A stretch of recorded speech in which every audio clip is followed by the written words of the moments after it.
السلام عليكم ورحمة الله وبركاته. ازيكم حبايب قلب؟ عاملين ايه؟ يا رب دايما تكونوا بخير. النهارده بقى فيديو مختلف من نوعه. عاملين ايه؟ يا رب كلكم تكونوا بخير. النهارده معانا ميزانية لحبيبة قلبي ماجدة، ربنا يبارك لها يا رب ويخلي لها بناتها ويقومها بالسلامة.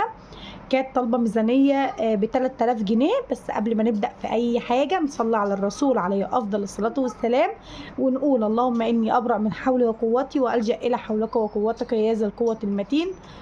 الله يعيننا جميعا يا رب. الميزانيه بتاعت النهارده 3000 جنيه شامله كل حاجه، ان شاء الله تعجبكم جدا جدا وتنول اعجابكم. بس قبل ما نبدا في اي حاجه شجعيني بلايك، جزاك الله كل خير. اول حاجه كده هنكتب الميزانيه معانا 3000 جنيه. تمام، 3000 جنيه اهم دول الميزانيه. هعمل ايه؟ هشيل من ال 3000 جنيه 300 جنيه ولا اكنهم موجودين. شلت 300 جنيه هم ولا اكنهم موجودين. يبقى هنبدأ الميزانية على كام؟ على 2800. هنبدأ الميزانية على 2800. تمام. اول حاجة هناخدها وهناخد هما ال 800 جنيه. 800 جنيه دول يا سارة هجيب بهم ايه؟ هنبدأ باللحوم والفراخ. تمام، هنبدأ باللحوم والفراخ وهقول لكم نجيب بهم ايه. استنوا بس عشان الخط يبقى مظبوط. اول حاجة ال 800 جنيه هناخد 500 جنيه. 500 جنيه هنجيب قسم الفراخ كله شامل كامل. يعني ايه؟ يعني الوقت حاليا في الوقت اللي احنا فيه كيلو الفراخ ب 75 جنيه ويمكن اقل كمان. يعني انا جايباه اخر مره كان ب 75 جنيه، كان الخميس اللي فات. ممكن يكون عندك ب 70 ب 65، فاحنا خلينا في الحد الاقصى 75 جنيه. يعني فرخه عامله 2 كيلو ب 150 جنيه. عايزه اجيب فرخه 2 كيلو تمام، عايزه اجيب كيلو وربع شويه تمام، اجيب 2 بدل واحده اللي انت عايزاه. خلينا في الواحده 2 كيلو، يعني الفرختين ب 300 جنيه. طب انا هنقسم الشهر على كل 10 ايام. هنقسم الشهر على كل 10 ايام. اول 10 ايام هجيب فيهم فرخه. ماشي، استنى. هجيب فيهم فرخه ب 150 جنيه وهجيب كيلو وهجيب ب 100 بانيه. يبقى معانا 150 فرخه، 100 بانيه زائد 100 اجنحه او كبد وقوانص. طيب يا ساره، دي هنا كده هنكتب فرخه، هنا بانيه، هنا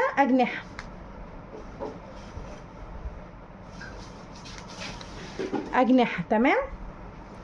طيب الفرخه ام 150، استنوا بس عشان تكونوا شايفين. الفرخه ام 150 جنيه دي وب 100 بانيه.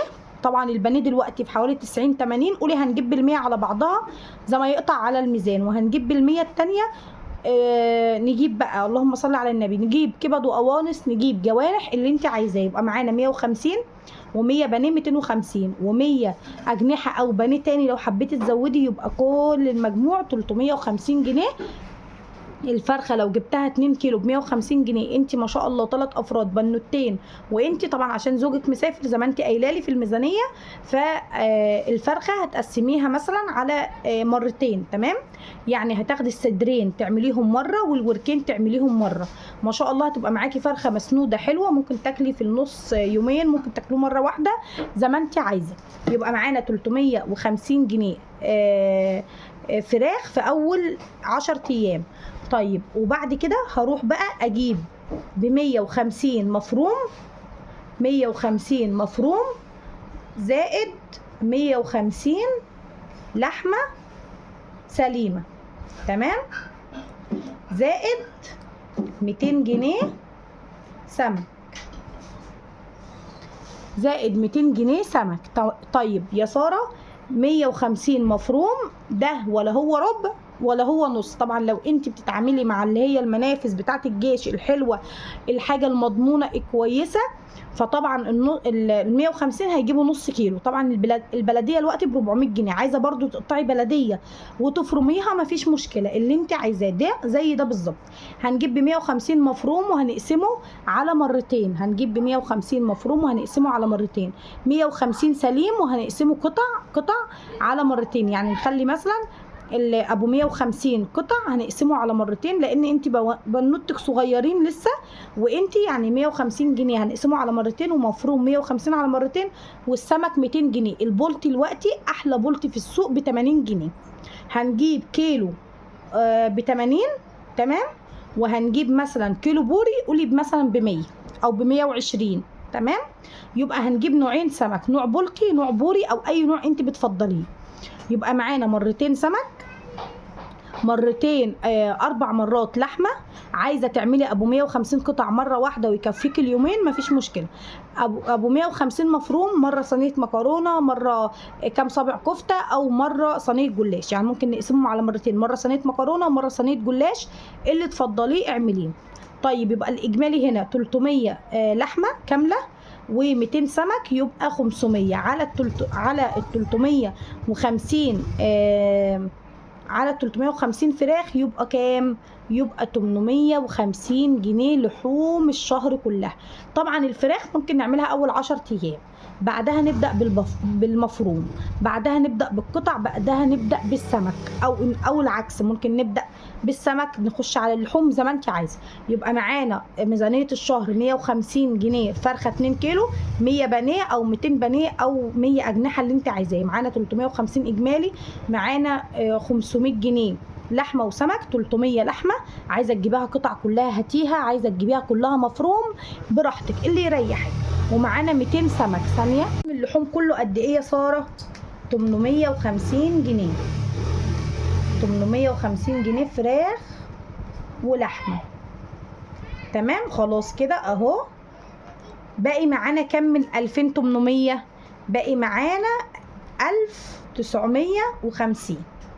طبعا لو انت عايزه توفري ال50 من فرخه من بانيه من ال100 اللي انا حاطه لك زياده، ما انا حاطه لك فرخه وحاطه لك 100 بانيه وحاطه لك 100 ثانيه، يا كبد وقوانص يا اما اجنحه، او تبع ما انت تحبي. يعني ممكن تلغيها خالص وتخليهم بس 250 فراخ بس. طبعا عشان في اطفال وانت حامل فلازم يكون في بروتين بزياده. معانا 950 جنيه، مش هقول لك 2000 لا، بحسبها لك بالحذافير. معانا 950 جنيه. هاخد اول اسبوع 200 جنيه خضار، تمام. هاخد 200 جنيه خضار. هجيب بيهم ايه يا ساره؟ هجيب 2 كيلو بصل ب20 جنيه. هجيب الوقت الطماطم ب20 حلوه جدا، وفي ب15. خلينا ب50 على بعضها طماطم، تمام. شايفاهم كتير، ممكن تشيلي وتعوضيها بحاجه تانية. 20 بصل، 50 طماطم، هنقول 30 بطاطس عشان البطاطس شدت اليومين دول. فاللي انت عايزاه يا روحي واللي تجيبيه يريحك، انت اللي عارفه ميزانيه بيتك، انا مجرد بديكي فكره وانت تشوفي ايه اللي يريحك. 30 بطاطس، تمام. عايزه فلفل مثلا نقول 10 فلفل، عشان مثلا لو هتعملي دقه للسمك، هتقلي حاجه زي كده تحطيه في المحشي فلفل، فاللي يريحك هاتيه يا روحي. 10 بتنجان، ممكن تعملي محشي ولا حاجه، فاللي يريحك هاتيه. 10 بتنجان، 10 فلفل، 30 بطاطس، 50 طماطم، 20 بصل. تعالوا نحسبهم، نقول ادا 20 و50 70 و30 البطاطس 100، و10 فلفل و10 بتنجان، ادا 120 جنيه. معايا 80 جنيه. هنقول 10 ليمون، حبيتي تعملي عصير يكون عندك لتنظيف الفراخ للحاجات دي، هنقول 10 ليمون. طيب يبقى 10 ليمون. بهارات بقى، البهارات طبعا مش هنجيبها بالاسبوع، تمام، فهنخليها بهارات شهريه. هنحط لها، هتقولي مثلا 20 فلفل اسمر، 10 كمون، 10 كزبره، عادي يا جماعه والله. خلوا البساط احمدي زي ما بيقولوا، عادي خالص ان احنا نجيب ب10 كمون وب10 كزبره وكل الكلام ده. فهي ستي هنقول 50 جنيه بهارات. بس البهارات ممكن نخليها في الشهريه مش في الاسبوعيه، تمام. طيب 10 ليمون. طيب يبقى احنا جبنا البصل، الطماطم، البطاطس، الفلفل، البتنجان، الليمون، الخيار. ممكن اجيب مثلا الخيار مثلا نقول نجيب ب20 جنيه خيار مثلا ب20 جنيه خيار. في قته عايزه تجيبي قته مكان الخيار اللي انت عايزاه. بس يا عن هنا هنخلي البهارات زي ما قلت لكم للاخر. تعالوا بس وجبنا ب 20 خيار. تعالوا كده دوروا لي بقى ايه اللي ناقص في الخضار. ممكن مثلا لو عايزه باميه ممكن نجيب نص كيلو باميه، ممكن نجيب ده الخضار موجود في السوق. ممكن في فاصوليا خضراء ممكن نجيب ب 20، النص كيلو باميه ب 25 لو انت هتعملي الاكلات دي. لو مش هتعمليها هتستقصديها مثلا هنشيلها في ناحيه تانية. احنا ممكن بقى، طب يا ساره قسمي لي بقى الاكل بتاع الاسبوع. هقسمه لك دلوقتي بس اما نخلص من موضوع الخضار. يلا نحسب تاني. نحسب 50 طماطم، 20 بصل، 70، 30 بطاطس، 100، 10 فلفل، 10 بتنجان، 10 ليمون، ادا قلنا كده 100، 130 و20 خيار 150 جنيه. باقي معايا 50 جنيه.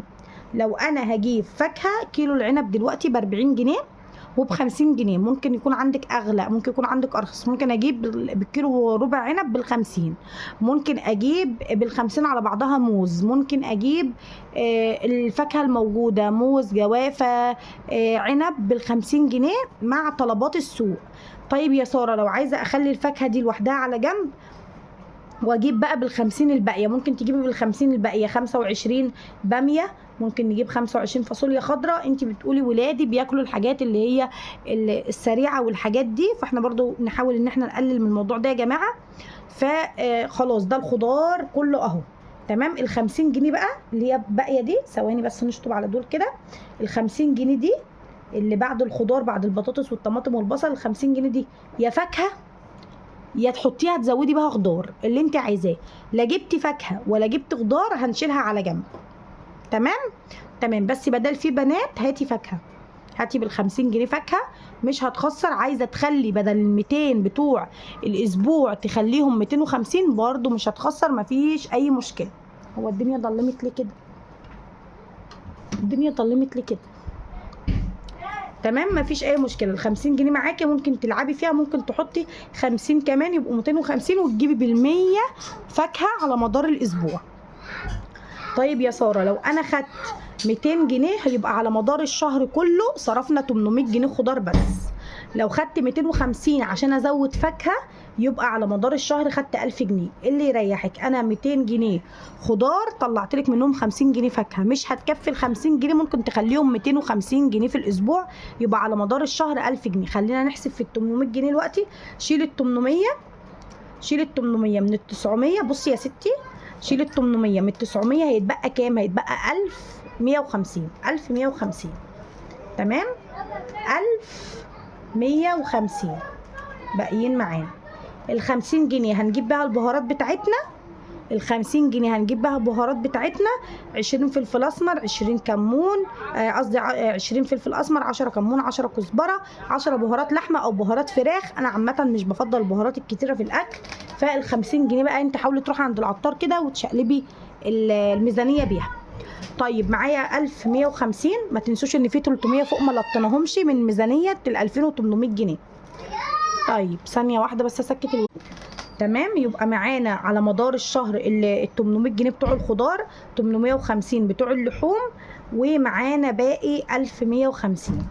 1150 هنجيب انا ما سالتكيش انت بتاخدي تموين ولا لا، بس ما علينا. هنجيب بيهم حاجه السوبر ماركت وحاجه البقوليات. حاجه السوبر ماركت ولو هتجيبيها بالشهر يبقى هنطلع لها 600 جنيه. معلش يا جماعه هنطلع لها 600 جنيه. ليه يا ساره؟ عشان اجيب من ال 600 جنيه دول هيطلعوا على بعضهم 200 جنيه بيض يعني طبقين بيض. الطبق البيض دلوقتي كان ب 80 دلوقتي رفع 10 جنيه بقى ب 90. خلينا يا ستي هنقول طبق البيض ب 100. تمام. معانا 200 جنيه بيض هيفيد من ال 200 جنيه 20 من هنا و20 من هنا. لو هنحسب على 80 هيفيد 40 جنيه. تمام. خلينا نحسب البيض. هنجيب 3 أو 4 كيلو لبن. شوفوا اللبن عندكم بكام. هنجيب ب 100 جنيه لبن. هنجيب ب 100 جنيه لبن. يبقى ثواني بس اكتب البيض. هنكتب طبقين بيض على مدار الشهر 200 جنيه بيض. تمام. 100 جنيه لبن، 100 جنيه جبنه، 100 جنيه. هقول لكم الوقت بتاعت ايه. تمام. يبقى معانا على مدار الشهر ال 800 جنيه بتوع الخضار، 850 بتوع اللحوم، ومعانا باقي 1150. 1150 هنجيب انا ما سالتكيش انت بتاخدي تموين ولا لا، بس ما علينا. هنجيب بيهم حاجه السوبر ماركت وحاجه البقوليات. حاجه السوبر ماركت ولو هتجيبيها بالشهر يبقى هنطلع لها 600 جنيه. معلش يا جماعه، هنطلع لها 600 جنيه. ليه يا ساره؟ عشان اجيب من ال 600 جنيه دول هيطلعوا على بعضهم 200 جنيه بيض. بيض يعني طبقين بيض. الطبق البيض دلوقتي كان ب 80، دلوقتي رفع 10 جنيه بقى ب 90. خلينا يا ستي هنقول طبق البيض ب 100. تمام. معانا 200 جنيه بيض، هيفيد من ال 200 جنيه 20 من هنا و20 من هنا، لو هنحسب على 80 هيفيد 40 جنيه. تمام. خلينا نحسب البيض. هنجيب 3 أو 4 كيلو لبن. شوفوا اللبن عندكم بكام. هنجيب ب 100 جنيه لبن. هنجيب ب 100 جنيه لبن. يبقى ثواني بس اكتب البيض. هنكتب طبقين بيض على مدار الشهر، 200 جنيه بيض. تمام. 100 جنيه لبن، 100 جنيه جبنه، 100 جنيه. هقول لكم الوقت بتاعت ايه. تعالوا بس كده. معانا 600 للسوبر ماركت. 600 هنجيب 200 بيض. لو انت شايفاهم كتير ممكن تشيلي منهم، بس انت امبارح قلتي لي يا ريت تزودي كميه اللبن وكميه البيض، لان ولادي نظرهم ضعيف، ربنا يشفيهم ويعافيهم يا رب. ولو وصلت معايا لحد هنا ما تنسيش اللايك. ربنا يشفيهم ويعافيهم. حطيت لك طبقين بيض على مدار الشهر. حطيت لك ب 100 جنيه لبن. حطيت لك ب 100 جنيه جبنه. الجبنه بقى دي انت تشقلبي فيها. تجيبي جبنه فيتا، تجيبي عبور لاند، تجيبي جبنه حادقه، تجي اي نوع جبنه تجيبيها، كلها رومي اللي انت عايزاه. طيب هنقول 200 بيض و100 لبن 300، و100 جبنه 400، وال100 التانيه هنجيب بيها كل ما هو احنا عايزينه في حاجات العشاء والفطار. زي ايه يا ساره؟ زي برطمان مربى، او برطمان عسل، او علبه حلاوه، او اي حاجه الولاد بيحبوها. طبعا لو بيحبوا اللانشون هتجيبي بنصها طبعا لانشون. ويا ريت يعني نحط اي حاجه تانية مكان اللانشون. معايا 100 جنيه هنا برطمان مربى، برطمان عسل، علبه حلاوه، اللي تحبيه وتجيبيه تحطيه في التلاجة، اللي هو ساعه ما احب ان انا اعمل سندوتش الاقيها موجوده عادي، ما فيش اي مشكله. يبقى ال 100 جنيه دي معانا احتياطي نحط بيها، نجيب بيها. ما مش هجيب بيض وجبنه بس في التلاجة ولبن. ممكن اجيب برطمان مربى، ممكن اجيب علبه حلاوه، ممكن اجيب لانشون، ممكن اجيب اي حاجه. فطبعا ان شاء الله مش هنحتاج ال 600 جنيه كلهم على ما اظن يعني. فادا يا ستي طبقين بيض 200، 100 لبن 300، 100 جبنه 400. ال 100 ديت شكلي اللي انت عايزاه. مربى ماشي، حلاوه ماشي، اي حاجه انت عايزاها ماشي. يبقى معاكي 500 جنيه سوبر ماركت. 500 جنيه سوبر ماركت. هاتي البيض وهاتي اللبن وهاتي الجبنه وهاتي اي حاجه الولاد بيحبوها. علبه شوكولاته من اللي هي شبيهه النوتيلا تفردها لهم في سندوتشات. اي حاجه من دي. ال 100 جنيه دي معاكي اختياري مش اجباري، مش اختياري. يعني ال 100 جنيه دي هتجيبي بيها اي حاجه في التلاجة. تجيبي بيها عجينه طعميه، تجيبي بيها فول وتدمسيه اللي انت عايزاه. يبقى معانا ما احتاجناش ما احتاجناش ال 600. خدنا 500 سوبر ماركت. فاضل قد ايه؟ فاضل معانا 650 جنيه. 500 دول سوبر ماركت.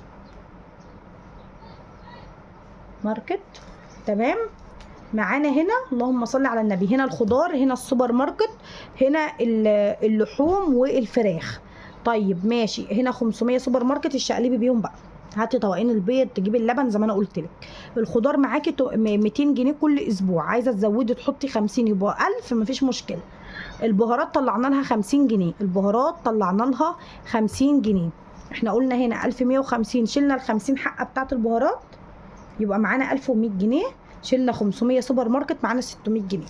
600 جنيه هيجيبوا لي ايه يا ساره؟ ال 600 جنيه هيجيبوا، اللهم صل على سيدنا محمد، ال 600 جنيه هيجيبوا ب 250 رز. هيجيبوا ب 250 جنيه رز. هيجيبوا ب 100 مكرونه اي نوع انت بتحبيه، ب 100 مكرونه. هيجيبوا ب 100 جنيه سكر، 150 سكر. 150 سكر يعني قد ايه يا ساره؟ الباليتا استني هنقول الكيس لو هتجيبيه بالجمله هنقول 30، خليها 30 بلاش 35 ولا 25 ما نجيش قوي، او 27 ونص هنقول 30. هنشوفي بقى كام كيس، يعني التلاتة ب90، قولي التلاتة ب90، قولي التلاتة ب100، قولي كمان كيسين، يعني هيجيبوا لنا بتاع 5 اكياس سكر ل 150 جنيه او 6 اكياس سكر. تمام. ال 250 جنيه رز انت ممكن تكوني بتستعملي 200 جنيه بس رز. 100 مكرونه، تشكيله المكرونه بقى اسباجيتا، اسباجيتا عاديه اللي انت عايزاه. 100 جنيه مكرونه يعني هتشقلبي الدنيا مكرونه. طيب باقي ايه تاني معايا؟ ده 250 رز عشان هو عليه عمل، 100 مكرونه يبقى 350. 150 سكر، مش كتبنا كلمه سكر، 150 جنيه سكر، يبقى ده 250 و100 350 وآده 350 يا ولاد، وآده 150 سكر، 150 سكر يبقى اللهم صل على سيدنا محمد 500 جنيه. باقي معايا 100 جنيه، باقي معايا 100 جنيه. احنا شايلين 300 هم، هاخد من ال 300 دول، هاخد من ال 300 دول كمان 150 على ال 100 اللي فاضله من هنا، هجيب 3 ازايز زيت، هجيب 3 ازايز زيت. في زيت ب60، في ب65، في ب80. تمام. في كل الحاجات دي. يبقى انا هاخد ال 250 جنيه هجيب بيهم زيت، 250 زيت. تمام. باقي معايا فوق هنا ايه من دول؟ 150 جنيه اعملي بهم اللي انت عايزاه. زي ايه يا ساره؟ في حاجه انا ما كتبتهاش. 150 جنيه دول ايه يا ساره؟ ممكن بقى تجيبي اللي انت عايزاه، ممكن تجيبي بيهم حاجه ساقعه، ممكن تجيبي بيهم ازاز الشامبو ناقصه، ممكن تجيبي بيهم لا قدر الله دواء حد تعب يبقى معاكي. انت قلتي لي الميزانيه كلها 3000 اكل وشرب بس، يا رب اكون وفيت. على فكره انا عامله الحاجه هنا بالزياده، ممكن تكوني انت ما بتستعمليش كل الحاجات دي. ممكن تكون ب 250 رز، ممكن يكون انت اصلا عندك رز في البيت، انت بتقولي من بلد ارياف. لو شلنا ال 250 بتوع الرز دول حطيناهم في البقوليات، البقوليات اللي هو زي الشعريه زي الحاجات دي، بس انا كاتبالك مكرونه هنا ب 100. المكرونه شامله كله يا جماعه، شامله المكرونه، شامله لسان العصفور، شامله الشعريه. احب اوضح بس اللي ال 100 جنيه هنا ممكن نجيب ب 50 مكرونه من كل نوع ب 15. انا نفسي ربنا يخلي معايا 4 ولاد، ربنا يخلي معايا ولاد هنا في البيت. بجيب ب 15 مكرونه سباكيتا، 15 مكرونه عاديه، 20 شعريه، 10 لسان عصفور. فال 100 جنيه بصي هتحسي ان هي ما شاء الله ملت لك الدنيا. ال 250 رز زي ما قلت لك، 150 سكر، معانا 250 زيت. ال 150 اللي هم الرهفاء اللي هم الزياده، لا قدر الله حد تعب، لا قدر الله عوزتي اي حاجه يبقوا معاكي. هم مش كتير، بس احنا هنا مزودين، جايبين 300 جنيه لحمه، جايبين 200 سمك، جايبين 350 فراخ. فالاجمالي قولي زي ما قلنا 300 و350 850 كله. تمام. حاسبالك هنا حاجات السوبر ماركت من 200 لبن، 100 قصدي 200 بيض، 100 لبن، 100 جبنه، 100 الاحتياطي. لو انت بقى لا بتجيبي مربى ولا بتجيبي حلاوه ولا بتجيبي كل الكلام ده، هتاخدي ال100 تزودي زيت تاني، مش هيخسر، مش هيخسر. ال100 مش بتحتاجيها برضو، احنا كده طلعنا جبنه ولبن وبيض، مش هتحتاجي ال100 جنيه، هاتي بقى فاكهه معاكي 50 تانية اهي، في 50 جنيه اللي هي فاضله من الخضار، هاتي بيها فاكهه، حطيها على ال100 دي وهاتي فاكهه، حطيها على ال100 دي وهاتي شوكولاته للولاد، حطيها على هاتي اي حاجه انت حاسه ان هي ناقصاكي. انت بقى شوفي كميه الفراخ مناسبه ليكي، كميه اللحمه، ويا ريت تردي عليا. يا رب الميزانيه تكون كفت ووفت. معانا 150 فايضين، ممكن لو انا ناسيه حاجه ممكن تجيبيها. يا رب يا رب اكون عند حسن ظني واكون عند حسن ظنكم، واكون يا رب وفيت الميزانيه صح.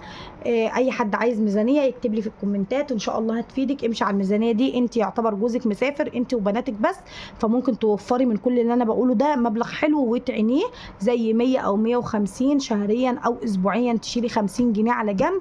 لو انت ما بتستعمليش، يعني مثلا انا بقول لك 50 طماطم، انت ممكن تجيبي ب 20 جنيه طماطم، 30 جنيه طماطم في الاسبوع. فكل ست شاطره عارفه هي بتوفر ايه. يا رب اكون ممكن انا كاتبالك ب 200 جنيه سمك، ممكن انت تشيلي من ال 200 جنيه، ممكن تجيبي كيلو وربع سمك ب 100، اللي هو السمك البلطي ب 80 جنيه، ممكن تشيلي تجيبي كيلو وربع بس على من الميزانيه وتشيلي 100 جنيه على بعضها من فلوس الميزانيه. حبيت بس اوضح لك ان هو لو انت مش هتجيبي ده هتشيلي ده وتحطي ده. فيا رب اكون وضحت لك اكتر واكتر في الميزانيه. لو احتجت اي حاجه يا ريت تعرفوني. مع السلامه والسلام عليكم ورحمه الله وبركاته.